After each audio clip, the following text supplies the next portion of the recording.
नमस्कार, अंकिताचं रेसिपी मराठी या चॅनलवरती आपले अगदी मनापासून स्वागत आहे.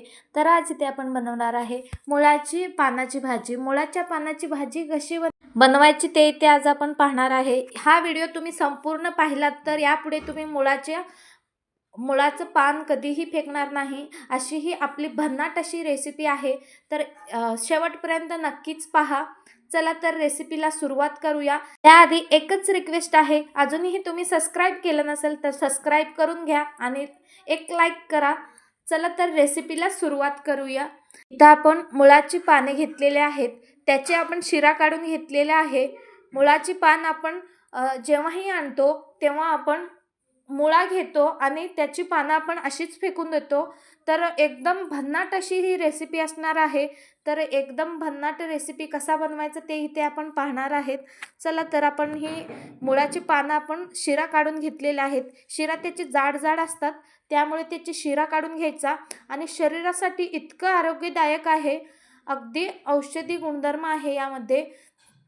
तर यामध्ये कॅल्शियम, विटॅमिन्स खूप जास्त आहेत. त्यामुळे जेव्हाही तुम्ही मुळा आणाल त्याची पानं ठेवून घ्या, म्हणजे अशी ही एकदम भन्नाट रेसिपी तुम्ही बनवू शकता. तर चला तर रेसिपीला सुरुवात केलेली आहे. तर आता आपण मुळाची पाण्याची शिरे काढून घेतलेले आहेत आणि व्यवस्थित बारीक बारीक अशी कापून घ्यायचे.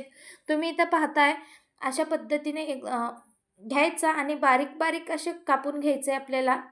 इथे पाहू शकता अशा पद्धतीने खूप असं जाडसर आपण हे कापून घ्यायचं नाही आहे आणि एकदम चवीला अप्रतिम लागते. आणि तुम्ही एकदा हा भाजी बनवाल ना, पुन्हा पुन्हा बनवाल याची गॅरंटी देते मी. एकदम युनिक अशी लागते भाजी आणि खूप छान लागते. तर तुम्ही ही एकदा नक्की ट्राय करा आणि ही रेसिपी एकही स्टेप न स्किप करता संपूर्ण रेसिपी पहा, तुम्हाला व्यवस्थित कळेल. तर इथे पाहू शकता आता आपण ही मुळाची पाने अशा पद्धतीने बारीक बारीक असे चिरून घेतलेले आहेत. इथे पाहू शकता अशा पद्धतीने. ते आता आपण एका भांड्यामध्ये काढून घेऊयात, एका टोपलीत काढून घेऊयात. इथे पाहू शकता अशा पद्धतीने आपण हे कापून घेतलेले आहे. आता आपण यामध्ये पाणी घालून घेऊयात आणि स्वच्छ धुवून घ्यायचे. आधीच आपण पानाला पण धुतलेले आहे आणि कापल्यानंतर पण आपण हे धुवून घेतोय. तर इथे पाहू शकता आपण हे पाण्यामध्ये ठेवून द्यायचे आहे. धुवून आपण ह्या पाण्यामध्ये ठेवून द्यायचे आहे. आणि अशाच नवनवीन रेसिपीज पाहण्यासाठी नक्की चॅनलला एकदा भेट द्या. तिकडे नवनवीन रेसिपीज आहेत, तुम्हाला कोणती हवी असेल ते तुम्ही पाहू शकता. तर इथे आपण एक कढई ठेवून घेतलेली आहे. गॅस चालू करून घेतला आणि एक कढई ठेवून घेतली. कढई छान कडकडीत गरम होऊ द्यायचे. कढई छान गरम झाली की त्यामध्ये आपण तेल घालून घेणार आहे. अगदी तुम्ही कोणताही तेल वापरत असो ते तेल तुम्ही घेऊ शकता. तर इथे मी तेल 2 चम्मच इतकं घेतलेलं आहे. तेल छान कडकडीत गरम होऊ द्यायचे. तेल छान कडकडीत गरम झाला की त्यामध्ये आपण फोडणीसाठी 7-8 पाकळ्या लसूण घेतलेल्या आहेत, ते व्यवस्थित ठेचून घ्यायचे. तुम्हाला आवडत असल्यास तुम्ही यामध्ये कांदा पण घालू शकता. कांदा घालून पण एक नंबर लागते. तर मी इथे ना 7-8 पाकळ्या लसूण ठेचून घेतलेला आहे. ठेचून मी यामध्ये घालून घेतली फोडणीमध्ये. तेलही छान कडक झालेलं आहे, गरम झालेलं आहे. त्यामध्ये आपण ही लसूण घालून घेतली. त्यानंतर ही भाजी आपण यामध्ये घालून घ्यायची आहे. भाजी यामध्ये घालून घ्यायची आहे आणि व्यवस्थित परतून घ्यायची आहे. तरी ते आपण हे अशा पद्धतीने ही संपूर्ण भाजी आपण यामध्ये घालून घ्यायची. जर तुम्हाला कांदा आवडत असेल तर तुम्ही कांदा घालू शकता. कांदा आणि हिरवी मिरचीचा ठेचा घालून बनवलात तरी एकदम अप्रतिम लागते. आवडल्यास जर लहान मुलं असतील तर त्यांच्यासाठी आपण माझ्या ह्या पद्धतीने बनवू शकता. एकदम सिंपल आणि लहान मोठे सगळे खातील अशी ही आपली सिंपल अशी रेसिपी आहे. तुम्ही अगदी शेवटपर्यंत पहा. तर इथे पाहू शकता आपण ही भाजी परतून घेतली आणि त्यामध्ये आपण डाळ घालून घ्यायची आहेत. हरभऱ्याची डाळ भिजायला ठेवलेली आहेत.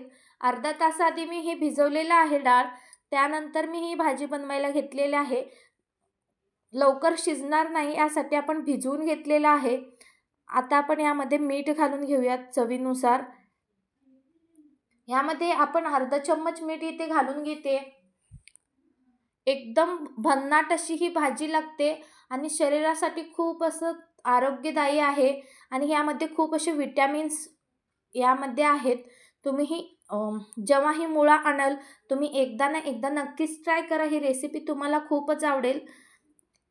तर इथे पाहू शकता आपली ही मुळाची भाजी व्यवस्थित शिजतोय. यामध्ये पाणीही घालायची गरज नाही आहे.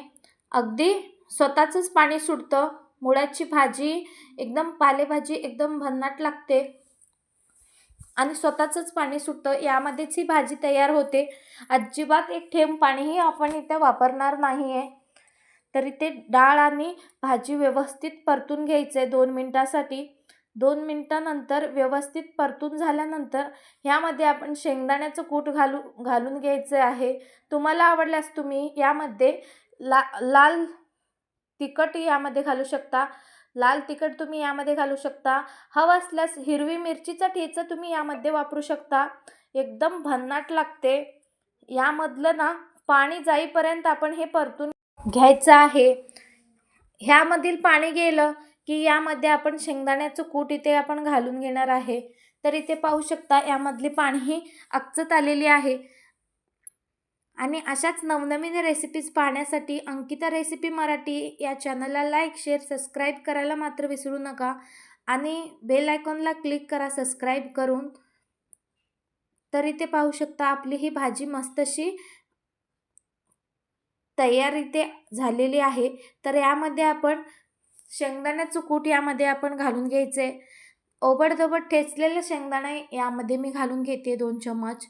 इथे पाहू शकता एकदम भन्नाट लागते. यामध्ये आपण शेंगदाण्याचं कूटही घालून घेतलं 2 चम्मच आणि व्यवस्थित परतून घ्यायचं आहे.